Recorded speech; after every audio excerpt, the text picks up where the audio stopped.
Pranam friends, a very famous quote. Good food gives us great mood.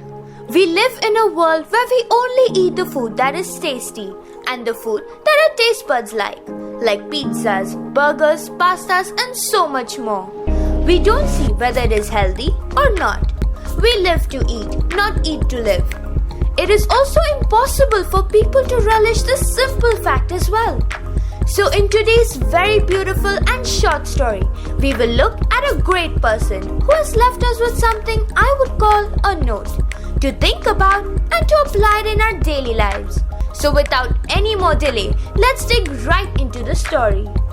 A long time ago, in the magnificent city of Kakandi, resided many people of rich class. Out of them, one such was Shri Dhanya Kumar. All of you know him as Dhannaji, the son of Mother Bhadra. Dhannaji lived a life of extreme prosperity and richness. His fortune was compared to that of Devlok.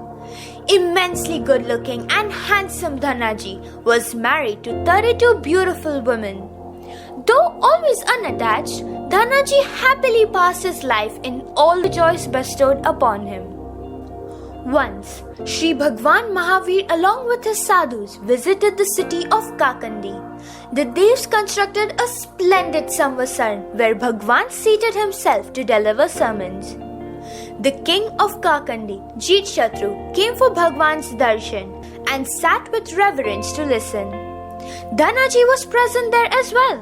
He heard the Bhagwan with utter respect and obeisance. As mentioned before, Dhannaji's soul was always inclined towards dharma, and therefore his mind was never enslaved by worldly fortunes.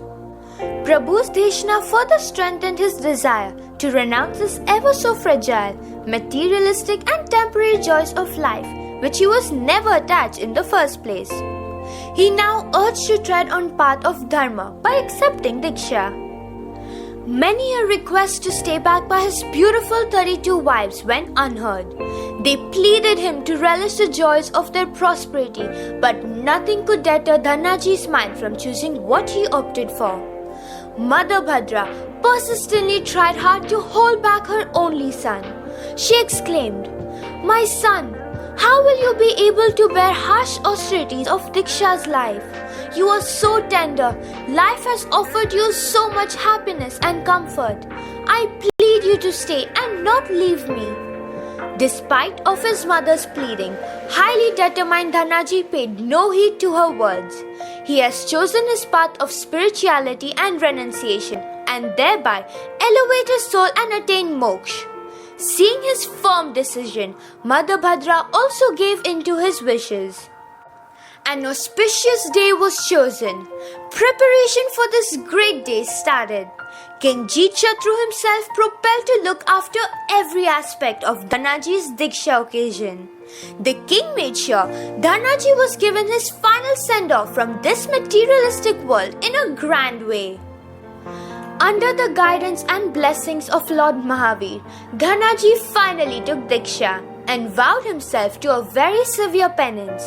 He vowed a lifelong fast, which meant he did 2 days of fast, with 1 day to eat the food offered in Aimbal, and so on. Having taken such a vow, Dhannaji practiced it rigorously. After 2 days of fast, when he sat for Aimbal, all he consumed was undernourished and tasteless food. Guys, can you imagine the intense desire of Dhannaji to attain purity? It is believed that not even the flies would sit on such food. Guys, also notice how we all say we do so much of fasting and yet we don't attain moksha. It's because what we are lacking is the intense desire for purity. And Dhannaji ate only to sustain his body without indulging any taste for tongue. What about us? After 2 days of fast, such control over taste was truly commendable.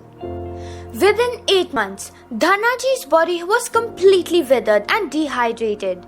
His penance was so great and tough that when he walked, his bones made cracking sounds. Such was the austerities of this great Mahatma. Once, Prabhu Mahavir was giving Deshna at Rajgiri city. The great king Maharaja Shri came to pay his obeisance and heard his Deshna. After completion, with great respect, the king asked, "O Bhagwan, in your entire families of sadhu, who is the most creditable one in terms of austerity and penance to attain moksha? O Bhagwan, please let me have the honor to know this great Mahatma." To which Bhagwan replied, "O King Shrenik, he is none other than Dhanna Angaar. He has sought to severities of harsh life in order to attain the ultimate goal, that is, moksha, and he confines himself in the lone parts of jungles and meditates most of the time." Elated by Bhagwan's praises for Dhannaji, King Shrenik sets off to pay homage to this great sadhu. Upon seeing the ashy bony structure of this great Mahatma, Shrenik Maharaja was completely astounded. His body had withered, but his soul claimed victory over anger, ego, glamour, and greed. The king bows down to this revered soul and leaves. After seeking permission from Bhagwan Mahavir, Dhanna Angaar proceeds towards Vaibhagiri hills and observes fast till his death. Dhannaji emerged to become Anuttar Dev in Sarvat Siddh Viman in his next life. This great soul deserves befitting Vandan. True inspirers of Jain Dharma, salute to Dhannaji, a great soul. So friends, we just want to tell you that be the master of your mind and not a slave like Dhanna Angaar ji. Guys, remember, eating is a necessity, but eating with self-control is an art. So don't let your taste buds boss you. And that is why Innervoice Pathshala always tells you to aspire yourself correctly and inspire the world.